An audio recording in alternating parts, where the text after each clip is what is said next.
Hey, boss. Can I ask you something? What do you think of guys like Ranger Andy?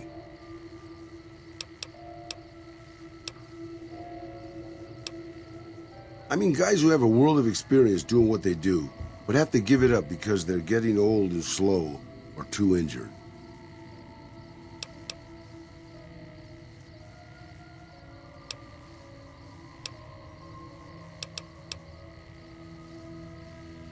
Maybe, yeah. I guess you got a point there. Not really, boss. No. I grew up in a place called Hidalgo Ranch, just outside Mexico City. It wasn't much, just a bit of a farm, with a house for 3 generations of Tejadas. I wasn't the best behaved kid. I was quick with my hands, with a pistol or a wrench. And I wasn't afraid to get into fights over it. I never killed anybody, but I had my share of run-ins with the police. Mostly my family kept me in line. This was before the war. We were far enough away from Mexico City when the bombs fell that we missed the worst of it. But things got bad quick. Just a few days after Mexico City was vaporized, refugees started pouring down the road to our ranch. We helped who we could, but there were so many.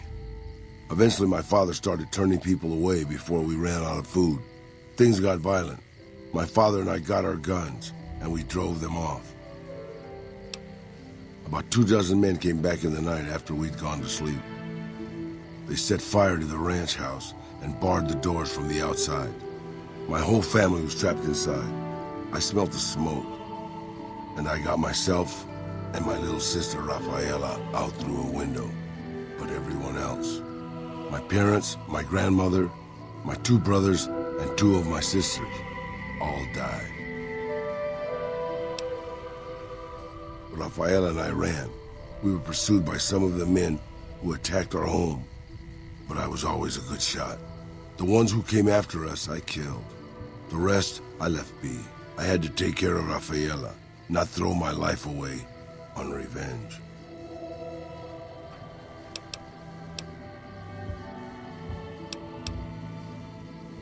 Maybe. I don't know. All I know is that for all my skills with a pistol, I couldn't help them. Anyway, that was weighing on my mind. Thanks for letting me get it out in the open, boss.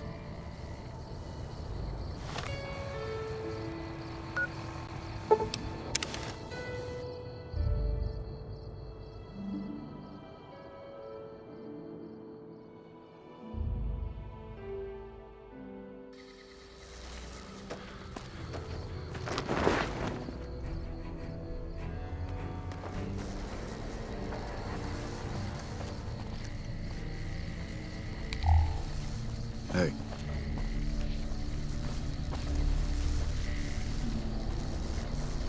Howdy. What brings you back? As a matter of fact, it's funny that you'd ask. A couple nights back, I was on watch in the yard. Got myself a habit of looking all around, not just where I'd expect to find trouble. Old habit, but it saved my hide on occasion. Round about 1 in the morning, I spied some lights in the control tower. Now that's the 3rd time I've spied those lights, mind you. And every time I ask about it, they tell me the place was empty. I'm just saying, didn't look empty to me. No trouble at all. Might be nothing. Couple frisky young folks looking for a quiet place to snuggle up. That light is mighty consistent. Always there at 1 a.m. Might be worth a look. Used to be a ranger. One of the first they sent out east back before we took the dam. Observation and reconnaissance. We took the lay of the land, checked out the locals, and kept ourselves inconspicuous. A couple friends of mine were the first to scout the dam. That was back in '73, if I recall. A lot of those rangers are dead now. Vegas always chewed men up. It's just a little more literal nowadays. Well, that wasn't really a matter of choice. Got myself caught by legionaries up near Malpay. They had themselves some fun with me. Mangled my hands and feet pretty good. Wasn't much good with the pistol after that. Wasn't gonna be trekking across the waste on any more long scouts either. Caesar's boys figured I wasn't going anywhere after what they'd done to me, so they didn't bother tying me up. I crawled out of there on my elbows and knees. Must have looked a sight. Then I rolled down an embankment into the Colorado. Guess I had a mind to drown rather than give Caesar's boys the satisfaction of killing me. But a couple rangers happened to be watching from across the river. They jumped on in and pulled me out of there. Lucky break, they said. Always a pleasure. Keep yourself safe.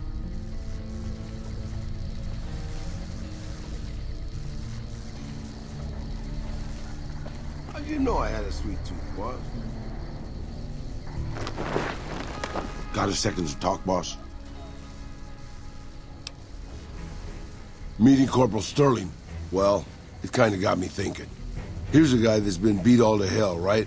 I mean, he could have retired from the service, but instead he signs back on and does what he can. You think he did the right thing?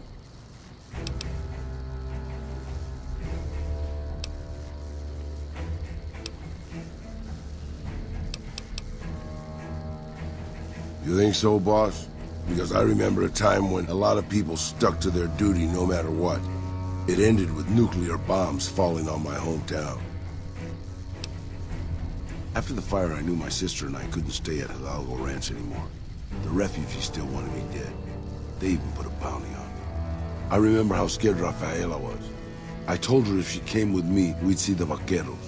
She used to love the rodeo, especially the trick rider. We figured maybe we could find help in Mexico City. We were young. We didn't know what had happened, really. We didn't understand about the bombs.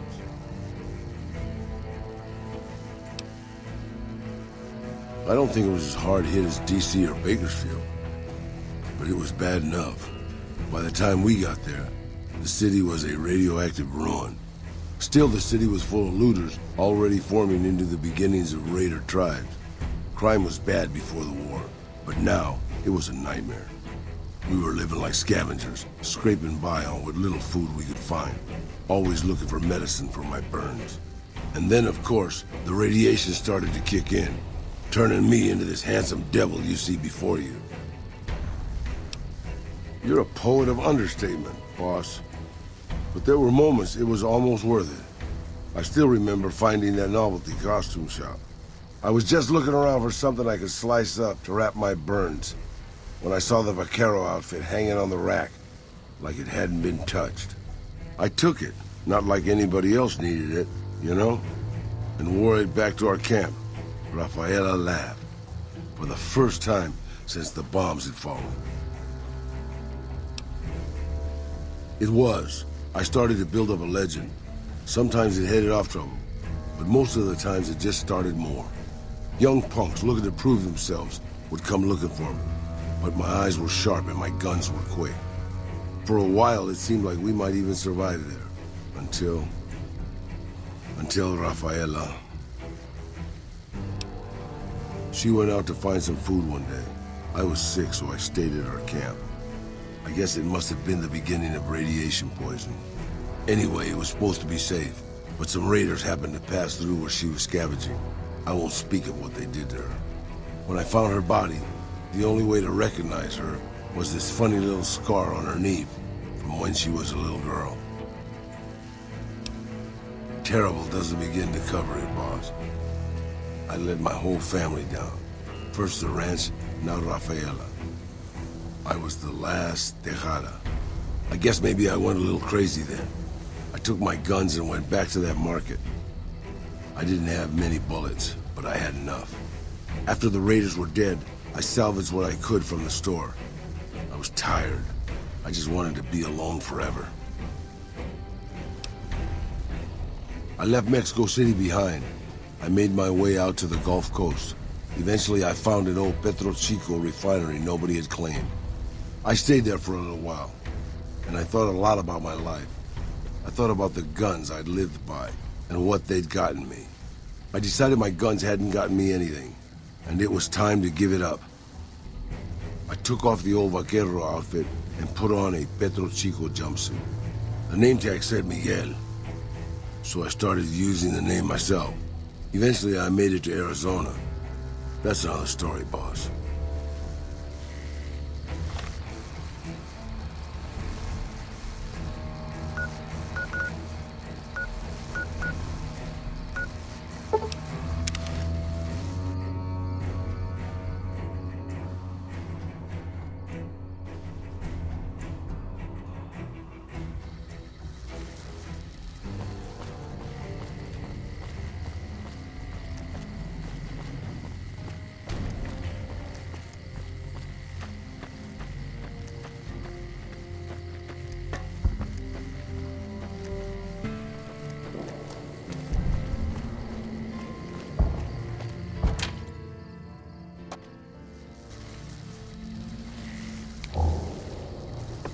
You've done us a great service. Thank you. Isn't that bomber a beauty? Thanks so much for making an old man's dreams come true. Don't get blown up.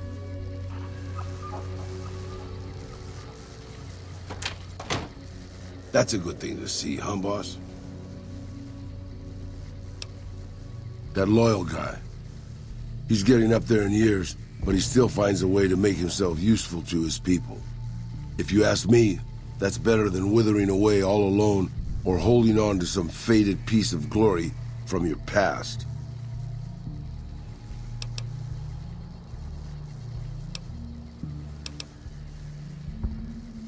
Yeah, that's what I thought too. Old history, boss. I left everything when I left Mexico. My home, my family, my name, even my face. I know it's surprising, boss, but I wasn't always this handsome. As far as the world knows, I was Miguel, and I was okay with that. I headed north for a while, and ended up in Tucson.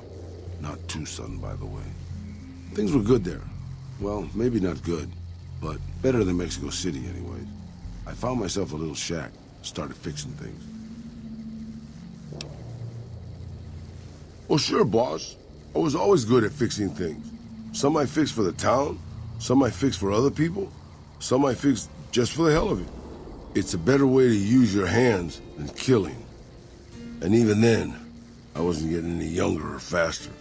I lived there for a long time, kept to myself, didn't get into any fights. Hell, the only reason I even kept my guns oiled was professional pride. Getting there, boss. I'd been in Tucson. The locals can call it Tucson all they want, but it's Tucson, damn it. About 75 years when she showed up. Prettiest thing you ever saw, boss. Maybe it was just a trick of my senile brain, but I swear she looked just like my Rafaela. Her name was Claudia. She ended up taking work at one of the brothels in town. I never went to her, of course. How could I? But I looked after her in my own way. This was a long time ago, before Caesar's Legion pacified Arizona and brought the raider tribes to heel. A tribe came into Tucson one day. More a gang, really. Dirty Dave and his 6 brothers. They were looking for bullets, and I sold some to them.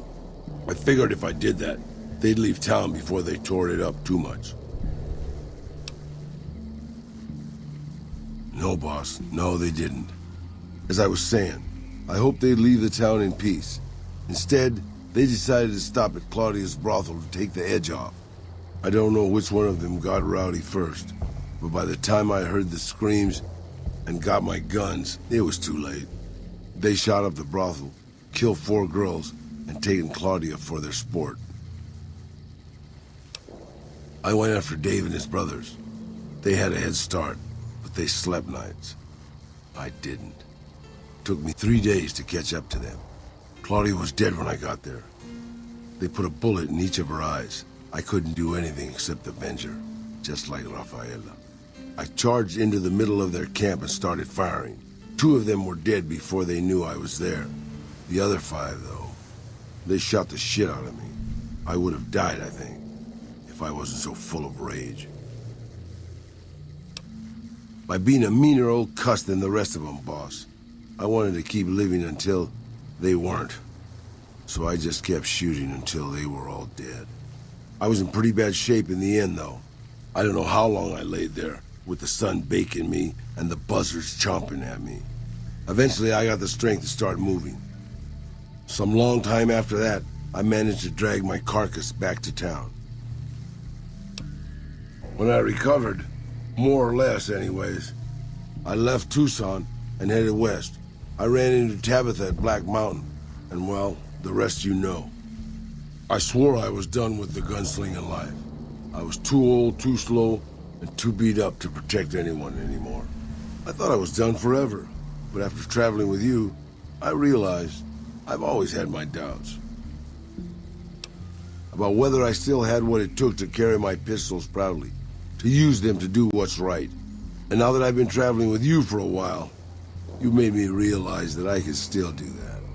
Maybe I'm not as tough as I used to be, But my brains can make up for that. And my hands are still quick enough. It's time to put the guns back on.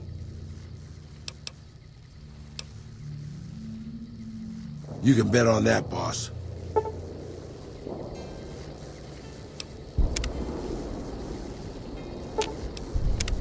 I can't believe we were allowed inside the Lucky 38. That place has been a legend since before the war. Questions, boss? You mean you don't know everything there is to know already? Anything to hold your attention, boss. Sure, boss. What do you want to know? I found it in a custom shop. It was sort of my calling card. You know, Raul the Ghoul, the zombie Vaquero of Mexico City. Always happy to repeat myself for you, boss. Raul Alfonso Tejada, a.k.a. Old Miguel, former gunslinger, sole survivor of Hidalgo Ranch and ghost of Mexico City, at your service. I was born in 2047, boss. If you do the math on that, I'm sure you'll get within a decade or so.